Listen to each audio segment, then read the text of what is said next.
많은 사람들에게 질문을 해보면 전에는 그런 말을 제대로 대답을 못했는데 젊은이들 세계에서는 단연코 요즘 우리가 살고 있는 시대는 경쟁력 시대이다 라고 말합니다. 경쟁력. 이 세상을 움직일 만큼 크게 성공한 사람들에게 어떻게 그렇게 성공하셨습니까? 질문을 하면 모두가 다 그분들은 하시는 말씀이 경쟁력이 되어야 성공할 수 있다라고 답변해 주십니다. 그분들의 숱한 자기 자서전 또 자기 개발서 이 내용을 보면 이런 상황이었는데 이런 경쟁 회사가 있었는데 이렇게 했더니 이겼다라는 이야기들입니다. 대학에 들어가는 것도 경쟁력이 몇 사람보다는 내가 나아야 좋은 대학에 들어갈 수 있습니다. 직장에 들어가는 취업의 문은 말로 표현할 수 없을 뿐 그렇게 더 크게 큰 경쟁력이 기다리고 있습니다. 지금은 노인이 되어서 아파서 건강 때문에 온 국민들을 긴장하게 만들고 있지만 이건희 삼성그룹 회장과 애플의 스티브 잡스를 여러분 보면 끊임없이 그들은 경쟁합니다. 누가 더 많은 정보를 소유했느냐, 누가 더 사람들의 마음을 사로잡느냐, 요즘 세대에 어떤 기술을 가지고 사람들의 마음을 적중해서 그들의 마음을 끌고 가느냐, 이런 경쟁력입니다. 삼성의 이건희 회장이 아주 유명한 말을 했어요. 지금도 삼성그룹은 노조가 없습니다. 노조를 아예 세우지 않으려고 말을 하고 있는데 그 이유가 뭐라고 그러냐면 미래가 없는 사람이 어떻게 회사를 움직이는 계획에 참여할 수 있느냐라고 말합니다. 오늘 있다가 그만두고 내일 있다가 그만두고 자기 비유에 안 맞으면 그만두는 그런 사람들하고 어떻게 100년, 200년 나라를 책임질 만한 그런 회사인데 그들과 어떻게 미래에 대한 설교를 같이 할 수 있느냐. 그는 그렇게 이야기합니다. 그들은 절대 이 회사를, 이 세상을 이끌고 갈 수 있는 사람들이 아니다 라는 판단을 그분은 하셨답니다. 여러분, 우리는 꿈을 갖고 있습니다. 이렇게 되기를 원합니다. 지난 수요일에 그런 설교를 했어요. 내가 누구냐? 내가 누구냐? 많은 사람들이 내가 누구냐에 대한 대답을 못하고 내가 누구냐를 실제로 모르고 있다는 겁니다. 그런데 내가 누구냐를 진정으로 알려면 나는 되고 싶은 나가 나라는 거예요. 나는 대통령이 되고 싶으면 이미 내 자신은 대통령이라는 거예요. 난 이런 사람이 되고 싶은 그 마음, 되고 싶은 마음이 나지 현재의 내가 아니라는 겁니다. 때문에 내 자신에 대한 많은 사람들이 실망을 하고 있는 거예요. 그리고 불평을 갖고 있는 거예요. 그리고 내 자신이 너무도 원망스러운 세상을 쳐다볼 수밖에 없다는 겁니다. 왜? 지금의 내가 아니라 미래의 내가 나라는 겁니다. 여러분, 정말 우리는 이 세상에 내가 나라는 사실은 내 꿈이 나인데 우리는 이렇게 꿈을 갖고 있음에도 불구하고 이 꿈을 이루려면 경쟁력의 사회에서 내 자신이 이겨야 내 꿈을 이룰 수 있습니다. 그래야 내가 되는 겁니다. 이와 같이 사회는 엄청난 경쟁력 싸움으로 성공이냐 실패냐, 세상에 이기느냐 지느냐, 부자가 되느냐 가난하게 되느냐, 높아지느냐 낮아지느냐, 이것의 갈림길이 경쟁력이라는 테스트에서 내가 거기에 지금 줄을 타고 있다는 겁니다. 그렇다면 여러분, 교회의 경쟁력은 뭘까요? 어디에서 교회가 경쟁력이 있는 건가요? 많은 교회가 있습니다. 근데 어떤 교회는 잘 되고 잘 부흥되고 어떤 교회는 부흥이 안 됩니다. 그 이유를 많은 사람들이 분석합니다. 왜 교회가 저기는 사람이 많고 왜 저기는 사람이 없는가? 라는 질문을 얼마나 많은지 하는지 알 수 없습니다. 그래서 교회 성장학자나 또한 목회자 어떤 그룹 세미나나 또 많은 사람들이 교회를 시각을 보는 사회 사람들이 왜 교회 부흥에 대한, 교회의 경쟁력에 대한 이야기를 하는데, 그 이야기를 어디에다가 기준을 두어야 과연 교회가 경쟁력 있는 교회로 사람을 많이 모이는 그런 교회가 될 수 있느냐라고 평가를 하는데,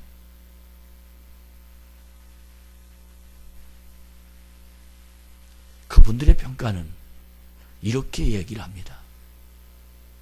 교회의 경쟁력은 사람의 필요를 채워주기 위해서 있는 교회라야 교회가 경쟁력 있는 교회가 될 수 있다. 그래야 아픈 마음을 달래주는 교회, 상처받은 사람을 싸매주는 교회, 배고픈 사람에게 밥을 주는 교회, 출세를 하지 못한 사람에게 출세를 해줄 수 있는 교회 등등, 이것이 바로 교회의 경쟁력. 설교를 재미있게 해야, 사람이 찾아가기 편해야, 주차를 하기 쉬워야, 내 마음에 맞는 사람이 있어야, 취미생활을 같이 할 수 있는 사람이 있어야 그 교회는 경쟁력 있는 교회다. 그렇게 이야기를 합니다. 마치 교회가 수도 없이 주위에 많이 있는 것은 물품을 많이 진열해 놓은 백화점과 같은 계열, 같은 생각으로 교회를 그렇게 만들어야 교회가 경쟁력이 있어서 사람들이 많이 그 교회를 찾아온다는 겁니다. 여러분, 이 말을 어떻게 생각하십니까? 사람에게는, 사람을 모으는 곳에는 이것이 경쟁력이 되지만, 과연 주차가 편리해서 가는 교회, 설교가 재미있어서 가는 교회, 내가 저 교회 가면 출세할 수 있어서 가는 교회, 내가 저 교회 가면 내가 장사가 잘 될 수 있어서 가는 교회, 내가 마음이 통하는 사람이 있어서 가는 교회, 이런 교회, 이런 교회를 만들어서 교회 부흥이라고 말할까요? 사람이 많이 모이도록 하는 그 교회, 그런 교회를 만들어서 교회가 부흥이 되고 그런 경쟁력을 갖추어야 진정한 교회의 경쟁력이냐라는 질문을 전 여러분들에게 드리고 싶습니다.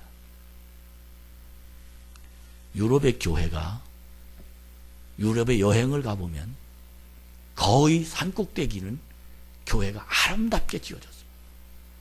그런데 들어가 보면 교회가 다 비었습니다. 문을 잠궈놨어요. 유럽의 교회는 이렇게 사람을 채우기 위해서 교회의 경쟁력이라고 생각해서 교회를 그렇게 운영하고 시작했던 겁니다.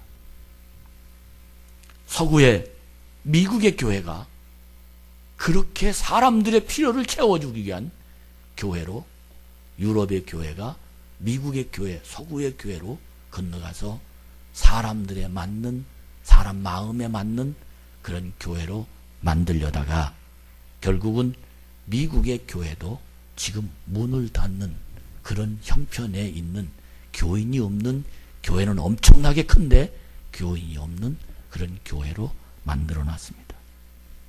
이젠 한국의 차례가 아닌가라고 생각이 됩니다. 교회를, 기업을 경영하듯 하는 교회가 아닌, 이제는 한국도 점점점 교회가 큰 교회, 사람의 필요를 채워주는 교회로, 교회가 가지, 하나님의 말씀이 있는 교회로, 하나님의 인도를 받는 교회로, 하나님 나에게 주시는 음성을 듣는 교회로, 하나님의 계획을 따라가는 교회로 발걸음을 옮기는 것이 아니라 끼리끼리 만나고 좋은 사람 만나고 편리하고 재미있고 내 자신의 어떤 것을 가려서 선택하여 하는 교회를, 지금 그 교회는 사람이 많이 모이고 그렇지 않은 교회는 사람이 점점점 줄어듭니다. 큰 교회는 지금 엄청나게 커지고 적은 교회는 아주 사람이 거기에 올 수가 없는 그런 교회, 이것이 바로 한국교회의 현실의 상황이기 때문입니다. 이런 진정한 교회 부흥을 성경에서 찾아보면서 지금 미래 성경학자들은 이야기하기를 한국도 곧 미국 교회 같이 되는 것은 시간 문제다 라고 얘기합니다. 그 이유는 사람의 필요를 채워주기 위해서만 교회가 존재하기 때문이다 라고 말하기 때문입니다. 여러분, 사업의 경쟁력은 사람에게 초점을 맞춰야 됩니다. 그러나 교회의 경쟁력은 하나님께 초점을 맞춰야 됩니다. 이것이 믿음이요, 이것이 교회가 있어야 될 이유요, 이것이 바로 교회의 본질입니다. 다윗에게 하나님이 이렇게 말했습니다. 다윗아, 너는 나에게 합한 자다. 그리고는 인정을 받고 다윗의 머리에 기름 부음을 받았습니다. 빌라델비아 교회는 예수의 이름을 배반하지 않아서 칭찬받는 교회가 되었습니다. 하나님의 사람으로 쓰임받는 경쟁력은 내가 가지고 있는 경력이나 내가 가지고 있는 이력이나 내가 가지고 있는 학력이 아니라 하나님이 나를 사용하시려는 하나님의 절대적인 기준 때문에 하나님 나를 사용하십니다. 이것이 믿음입니다.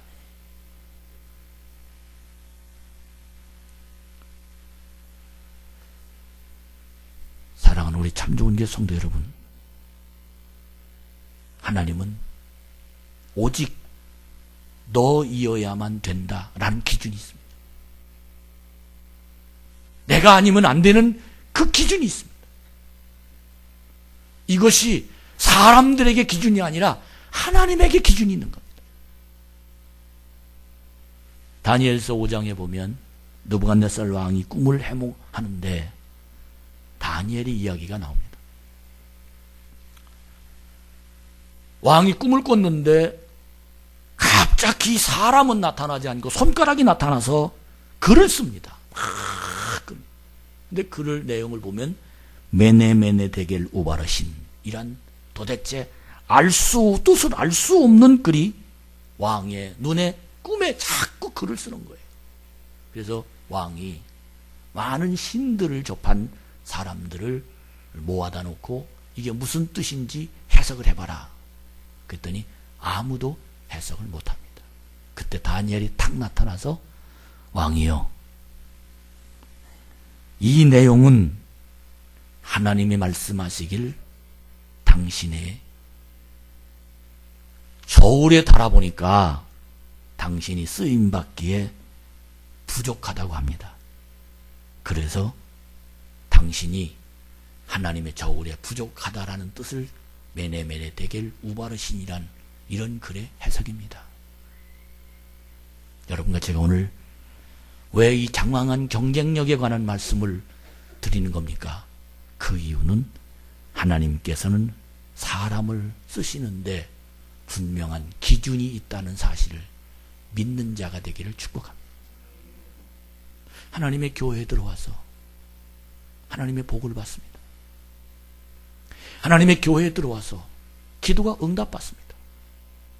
하나님의 교회에 들어와서 가정의 평화를 이룹니다. 하나님의 교회에 들어와서 내 마음의 기쁨과 감사가 일어납니다. 하나님의 교회에 들어와서 내 인생의 삶의 기준이 분명해집니다. 하나님의 교회에 들어와서 내가 달라지기 시작합니다. 하나님의 교회에 들어와서 하나님을 보는 눈이 내가 세상을 보는 기준이 달라지기 시작합니다. 하나님의 교회에 들어와서 나는 하나님의 사람으로 내가 만들어지는 겁니다. 이것이 바로 교회입니다.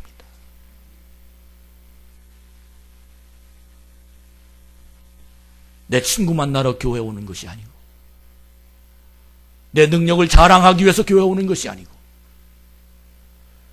내가 사람들 주차하기 편하기 위해서, 아니면 재미있는 설교 듣기 위해서, 아니면 나를 인정해 주는 곳에서, 아니면 내가 해야 할 어떤 이것들을 위해서 교회에 오는 것이 아니라 하나님이 나를 사랑하십니다. 하나님 나를 축복하십니다. 하나님 나와 함께 계십니다. 이 믿음이 내 심령 속에서 자라게 되면 그때부터 하나님이 나를 사용하십니다. 내가 하나님을 사용하는 것이 아니라 하나님이 나를 사용하시기 위하여 나를 불러주셨습니다. 그런 믿음을 가지고 하나님의 성전에서 내가 하나님께 쓰임받으면 그는 하나님으로부터 경쟁력 있는 세상을 살기 때문에 하나님의 그를 큰 그릇으로 사용해 주십니다. 하나님이 복받는 그릇으로 사용해 주십니다. 하나님의 그를 능력의 그릇으로 그를 인도해 주십니다. 여러분, 하나님께 복을 받는, 하나님의 인도받는, 하나님의 권세가 여러분 심령 속에 임하는, 하나님의 기도에 응답을 받는, 주님 때문에 평강을 누리는 하나님의 사람, 하나님의 능력 있는 여러분과 제가 되기 위해서 과연 나는 어떤 사람이 될 것인가, 어떻게 경쟁력 있는 교회 생활을 할 것인가를 분명하게 선택하는 믿음이 여러분과 저의 속에 일어나기를 주님의 이름으로 축복합니다. 저는 오늘 설교 제목을 진정한 행복을 선택하라 하는 설교 제목으로 하나님 말씀을 전합니다.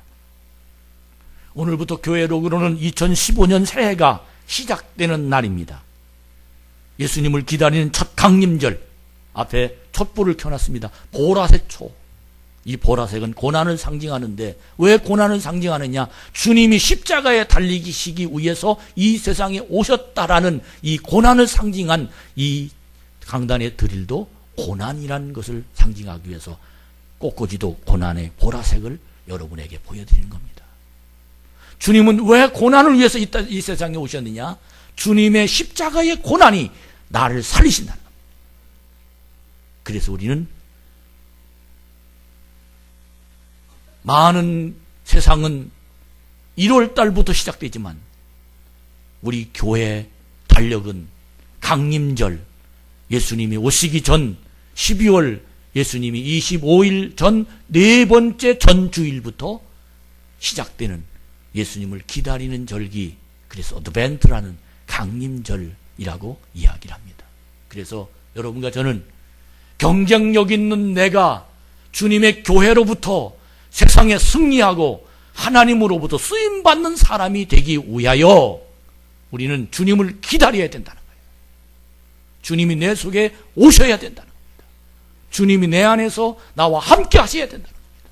그분이 나를 이끌어 주시면 모든 것들이 이 세상을 이길 만한 힘이 내 속에서 나타난다. 이것이 경쟁력입니다. 여러분, 세상의 경쟁력은 지혜와 세상의 경쟁력은 사업 수완과 세상의 경쟁력은 돈과 세상의 경쟁력은 환경인지 모르지만 믿음의 경쟁력은 예수 그리스도이십니다. 이 예수님이 내 속에 오셔야 이 세상을 이길 만한 힘이 나와 주님과 더불어 세상을 승리할 수 있는 하나님의 권세가 우리를 주장하게 될 수 있다는 것입니다. 교회가 수없이 사람이 많아도 예수가 없는 사람들이 모이는 곳은 세상에 하나님으로부터 경쟁력이 될 수 없습니다.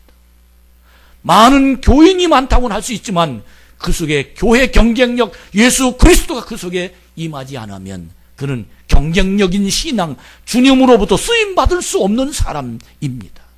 사랑하는 우리 참 좋은 교회 성도 여러분, 이번 어드벤트, 주님을 기다리는 강림절기, 이 강림절기 동안에 주님을 만난 사람은 주님과 늘 행복한 주님의 말씀을 선택해서 주님과 동행하는 세상을 살고, 혹시 교회는 오지만 아직도 주님을 만나지 못한 사람이라면 주님을 기다립시다. 주님을 고대하고 간구하며 주여 오시옵소서 라고 주님께 부르짖어 주님이 여러분의 심령에 오시는 하나님의 사람이 되기를 주의 이름으로 축복합니다. 그러기 위해서는 우리는 선택해야 됩니다. 오늘 이사야 9장 6절 말씀에 보면 이 세상의 왕으로, 전능하신 왕으로, 세상의 왕으로 한 아기가 태어난다라고 이미 예수님이 오시기 전 700년 전에 예수 그리스도를 예언합니다. 그분이 이사야라는 선지자입니다. 한 아기가 이 세상에 오는데 그 아기의 이름을 5가지로 설명하는데 그 첫 번째 아기의 이름이 기묘자다라고 설명합니다. 기묘자다. 이 기묘자란 말은 불가사의한 일을 하는 그분 기묘자다. 그 다음에 두 번째는 모사다. 기묘자다. 모사다. 카운슬러, 상담자, 아픈 마음을 알아주고 아픈 마음을 쓰다듬어주고 내 마음을 이해해주고 카운슬러, 내담자의 마음을 함께 해주는 모사다. 그 다음에 세 번째는 전능하신 하나님이다. 엘샤다이란 이 뜻은 모든 걸 할 수 있는 분이다. 한 아기가 날 텐데 그 이름은 기묘자요, 모사요, 전능하신 하나님이다. 엘샤다이, 그분은 모든 것들, 그분이 나타나면 못하실 것이 없는 분이 바로 그분이다 라는 말이고, 그 다음에 영존하시는 아버지라고 표현합니다. 영원히 존재하시는 내 아버지, 그분이 바로 예수 그리스도, 그분을 우리는 기다리는 겁니다.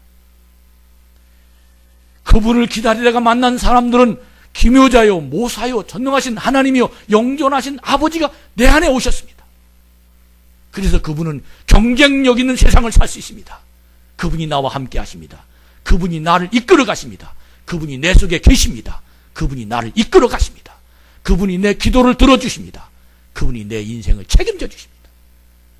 여러분, 교회는 이분을 만나게 하는 곳입니다.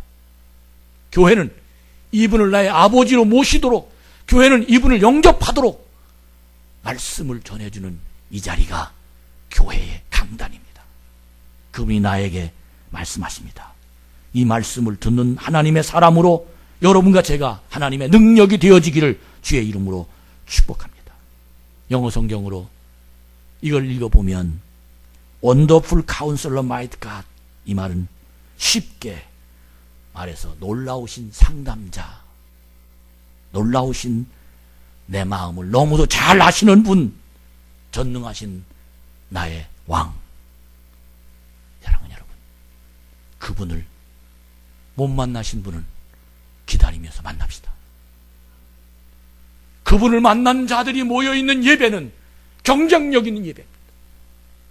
그분을 만난 자들이 함께하는 대화는 하나님의 사랑의 마음이 풍만한, 풍성한 그분과 동행하는 믿음의 능력이 마치 초대교회 사도행전 2장 42절에 있는 교회처럼 나눠주고 친교하고 대화하고 떡을 떼어주고 그리스도와 함께하는, 정말 천사와 함께하는 이 자리, 이것이 바로 교회입니다. 여러분, 이런 교회, 참 좋은 교회로 만들어 갑시다. 저는 오늘 로고를 어떻게 해서 주님을 기다리게 만들까라고 기도하면서 고민하다가 하나님이 저 촛불을 여러분 올라오다 보면 주님을 기다리는 절기, 주님을 내 마음속에 오시길 간절히 기원합니다. 그래서 포스터를 다 그리라고 그랬어요. 그리고 붙이라고 그랬어요. 이 땅에 내 죄를 용서하시고 나를 들어 쓰시고, 세상에는 경쟁력이, 자본이 있는 것이 경쟁력이라고 말하지만 믿는 자들은 예수님이 나와 함께 하시는 것이 경쟁력. 주님이 나와 함께 하시면 못할 일이 없고, 주님이 내 인생을 책임져 주시며 그분이 나를 이끌어 가십니다. 이분을 기다릴 줄 아는 하나님의 사람, 이분을 기다리게 만드는 교회, 설교, 말씀, 이런 은혜가 여러분 속에서 이루어지기를 주의 이름으로 축복합니다. 오늘 그분을 기다린 어느 한 사람을 여러분에게 마태복음을 소개합니다. 그분이 누구냐면 처녀 마리아입니다. 누가복음 1장 37절에 보면 너에게서 자기 백성을 그들의 죄에서 구원할 자가 나온다고 이야기합니다. 그리고 누가복음 1장 38절에 보면 마리아가 성령께서 하시는 말씀을 깨닫고 주여 여종요매, 마태복음은 계집종요매 그렇게 얘기합니다. 말씀대로 이루어 주시옵소서. 그때부터 그는 전능하신 하나님을 찬양하기 시작합니다. 이 말이 어떤 뜻이냐면 처녀가 임신이 된 거예요. 남자를 알지 못했는데 임신이 된 거예요. 그래서 그는 도저히 이해가 될 수 없었습니다. 그러나 그의 마음이 이해가 되는 것은 따라합시다. 하나님이 하시면 할 수 있다. 이게 믿어진 거예요. 기묘자요 모사요 전능하신 하나님 영존하신 아버지인 그분이 내 심령 속에 오시려면, 내 마음속에 모시려면, 그분이 내 인생을 주관하시는 능력의 그 아버지가 내 인생을 책임지게 하시려면 마리아에게 오신 하나님의 아들 예수가 남자를 알지 못하는데 내 배에, 내 잉태, 내 태에 예수가 하나님의 아들이 잉태됐다는 그 소식을 듣고 자기 머리 이성으로나 자기 환경으로나 자기 삶의 내용대로 해석하지 않고 천사가 말하되 나는 주의 계집종이오니 말씀대로 이루어 주시옵소서. 무슨 말입니까? 신앙의 경쟁력은 주의 말씀을 듣고 순종하는 태도입니다. 할렐루야. 여러분, 수도 없이 설교를 들었습니다. 오늘날 교회가 얼마나 많은지 모릅니다. 30년 동안 예배 드렸습니다. 그럼에도 불구하고 내 마음에 안 듭니다. 내가 어떻게 아이를 낳습니까? 내가 사내를 알지 못하는데. 그런 소리 하지 마세요. 난 그런 건 못 믿습니다. 버리면 그 속엔 예수가 들어갈 수 없습니다. 내 머리에 이해가 되지 않는 일들을 가슴 속에 받아들이지 못하면 그는 주님을 만날 수 없습니다. 그러나 하나님의 말씀이 오매 나는 계집종이 오니 주여 말씀대로 이루어 주시옵소서. 라는 믿음의 고백이 마리아가 기묘자요 모사요 전능하신 하나님이요 영존하신 아버지, 그 아기가 마리아의 심령, 마리아의 태에 잉태되기 시작해서 마리아는 예수님의 어머니가 되기 시작합니다. 이것이 보고 예수님의 어머니 마리아는 그때부터 고백하는 그 순간부터 천사가 마리아를 호위하기 시작합니다. 그때부터 마리아는 신분이 달라지기 시작합니다. 마리아의 경쟁력은 내가 과연 사내를 알지 못하는데 천사가 나에게 이야기한 이야기를 선택할 거냐 버릴 거냐, 두 가지 갈림길이 마리아에게 지금 분명하게 지금 마리아는 갈등을 갖고 있을 수밖에 없다는 겁니다. 내 머릿속에는 이해가 되지 않지만 천사의 말을 믿을 거냐, 그렇지 않으면 믿지 않을 거냐, 이 분명한 이 메시지에 마리아는 주의 말씀대로 이루어 주시옵소서 라는 이성을 포기하고 주의 말씀에 순종합니다. 여기서부터 마리아는 인생이 달라지기 시작합니다. 주님이 내 속에 오신 사람은 인생이 달라집니다. 여러분, 왜 교회에 와야 되는 겁니까? 왜 하나님의 일을 해야 되는 겁니까? 왜 헌금을 해야 되는 겁니까? 왜 시간을 내서 헌신을 해야 되는 겁니까? 분명한 해답을 가지고 교회를 나오며 사역을 하며 사랑을 하며 전도를 해야 됩니다. 이런 마음이 분명할 때 내 이 심령에서 경쟁력이 생깁니다. 어제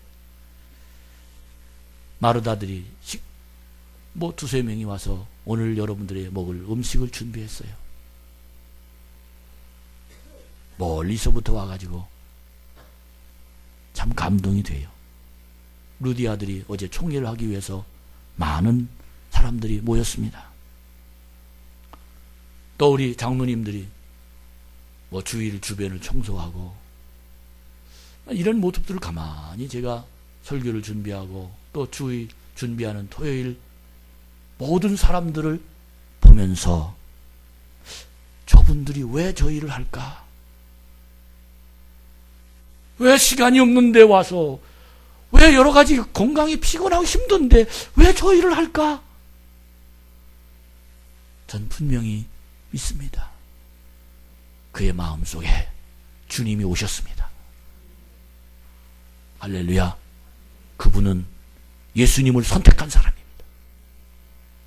그분은 이미 하나님의 능력으로 이미 경쟁력이 주님의 승리하심이 주님을 믿으면 된다. 나는 분명한 하나님 확신이 그 속에 일어나 있는 줄로 믿습니다. 마리아는 거기까지 갈등과 고민이 심했습니다. 그러나 분명한 것은 성령님이 그를 붙잡아 주셨습니다. 이때부터 마리아가 하나님의 사람이 됩니다. 이때부터 마리아가 하나님이 책임지시는 사람이 됩니다. 이때부터 마리아가 기묘자여 모사여 전능하신 하나님이여 영존하신 아버지가 그 속에 임함으로 말미암아 그는 그 아버지와 동행합니다. 그는 그 아버지와 인생을 같이 사는 승리가 그의 놀라운 역사가 일어나게 된 줄로 믿습니다. 그때부터 그는 이전에 느껴보지 못했던 평안과 기쁨이 물밀처럼 내 속에 들어와서 내 안에 안겨집니다. 예수님이 내 안에 오셨기 때문입니다. 전능하신 하나님이 나를 주장하시기 때문입니다. 그때부터 그는 당당하고 승리하며 어떤 일이 닥쳐와도 괴로움과 고통이나 문제나 세상을 어떤 염려나 이런 속에서 벗어나서 하나님의 사람으로 세상 속에 승리하는 하나님의 자녀가 되어 예수님을 가슴에 품고 세상을 살아가게 되는 하나님의 사람이 될 수 있었습니다. 여러분, 오늘 저는 여러분과 저에게 이런 말씀을 드리고 싶습니다. 믿음의 경쟁력을 갖자. 할렐루야. 하나님을 만나자. 주님을 선택하지 않는 한, 주님을 영접하지 않는 한 우리는 믿음의 경쟁력 가질 수 없습니다. 이 세상은 성공주의입니다. 그러나 교회는 은혜주의입니다. 그러기 위해서 우리는 주님을 마리아가 성령님을 선택해서 그분의 뜻을 따른 것처럼 여러분과 제가 성령님을 선택하는 결단의 시간이 되기를 주의 이름으로 축복합니다. 저는 오늘 여러분에게 동영상을 하나 보여드릴 거예요. 토니 멜레데스라는 사람인데 이 사람은 두 팔이 없어요. 근데 기타를 쳐요. 음악도 여러분 좋은 음악 레디비라는 찬양한 그 일부러 여러분 한번 들어보라고 한번 여러분 들어보세요. 발로 기타 치는 모습을. 어떻게 이 사람이 발로 기타를 칠 수 있느냐? 사람들은 멀렸어요. 안 된다고 그랬어요. 그러나 그는 하나님을 믿고 시작했습니다. 43개국을 이 사람은 간증하며 다녀요. 두 팔 있는 사람보다 훨씬 하나님의 일을 더 많이 하고 삽니다. 그 이유가 뭡니까? 하나님이 하라시니 난 합니다. 하나님의 도와주시니 난 할 수 있습니다. 하나님이 내 속에 오셨으니 난 이 세상을 이길 수 있습니다. 이 믿음이 기다렸다. 주님을 기다리면 주님이 여러분의 마음을 움직이는 하나님의 권세가 있게 될 줄로 믿습니다. 찬양을 들어보시죠. 이 사람에게 하나님이 꿈을 주셨어요. 너 찬양하면서 하나님을 찬양하면서 세상을 살아라. 사람들은 말렸어요. 너 기타 칠 수 있냐? 너 팔이 없지 않느냐? 그러나 이 토니는 좌절하지 않았습니다. 왜? 분명한 하나님의 음성을 들었기 때문입니다. 내가 너에게 꿈과 약속을 줄 때는 그 꿈을 이루는 데 필요한 모든 것을 분명히 함께 주었다. 이런 하나님의 음성이 들었죠. 내가 너에게 꿈을 줄 때는 분명히 내가 그 꿈을 이룰 만한 약속을 내게 너에게 능력을 주었다. 할렐루야. 여러분, 이 믿음 가집시다. 이것이 바로 믿음의 경쟁력입니다. 이것이 바로 하나님의 사람들입니다. 그는 하나님의 음성을 듣고 포기하지 않았습니다. 하나님을 붙잡았습니다. 하나님의 은혜로 나갔습니다. 기묘자요, 모사요, 전능하신 하나님이요, 영존하신 아버지가 내 안에 계셔서 난 할 수 있다. 하나님 날 도와주신다. 그분을 기다립시다. 그분을 만납시다. 그분을 영접하는 여러분과 제가 되기를 주의 이름으로 축복합니다. 많은 사람들이 세상을 행복하게 살고 싶어 합니다. 그러나 희생하지 않으려고 합니다. 하나님의 능력을 선택하려 하려고 하지 않습니다. 듣고 맙니다. 여러분, 정말 여러분과 제가 이번 강림절기에 주님을 기다리고 주님을 만나서 세상을 성공하며 행복을 선택하며 하나님의 은혜로 주님 때문에 살아가는 믿음의 모습이 일어나기를 주의 이름으로 축복합니다. 결론 말씀드립니다. 많은 사람들이 교회를 향하여 발걸음을 옮깁니다. 여러분, 우리 교회 지금 어떤 기대를 가지고 오셨습니까? 오늘 어떤 기대하는 마음으로 예배당에 왔습니까? 많은 사람들이 주일날이니까 옵니다. 기대가 없습니다.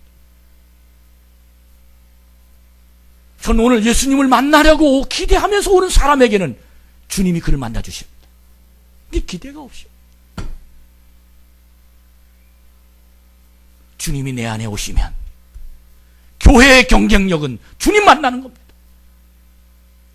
내 인생의 경쟁력은 주님 만나서 그분과 함께 사는 겁니다. 여러분과 제가 그런 하나님의 놀라운 사랑으로 정말 믿음 안에서 행복을 선택하려면 주님을 선택하십시오. 그런 은혜 가운데 주님 만나는 이번 강림절기가 되기를 주의 이름으로 축원합니다.